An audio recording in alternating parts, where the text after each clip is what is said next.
If you're trying to navigate the world with your two eyes right now, it'll not work out very well for you. This is a time where you have to really activate your intuition. You have to separate yourself from your ego. This fixation on what your identity is, or this version of yourself that you might have been striving for your entire life, but you understand now this is no longer working. You feel resistance, you feel blocked, you feel frustration, and you feel like you can't really move forward. You thought you've been going upwards, but you feel this blockage and you feel this disconnect from your spirit. You do not feel aligned. It's almost like going through a tunnel that doesn't seem to have an ending.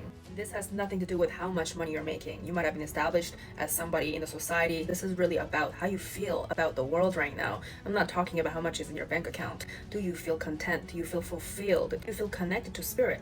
I'm not talking about how much you know out there. I'm not talking about how well you do out there maneuvering through this matrix. I'm talking about the contentment of your spirit. Do you feel connected? Do you feel like you have a hang of this world? Do you feel like you understand? Or do you feel stuck because you realize how much you know has not helped? And be very mindful of your own ego as well, because your ego will not let you admit this to yourself, that possibly that you've been living your life in not the most efficient way. There are other ways to live life in a way where you can actually accumulate the real wealth, the real abundance and prosperity within. If you're at that breaking point where you're starting to question a lot of things and yet you still feel resistance within yourself because of your ego and your fixation on how life should feel like to you, don't hesitate to come see me one-on-one. I will solve this problem for you and I will lead you to the path of true freedom.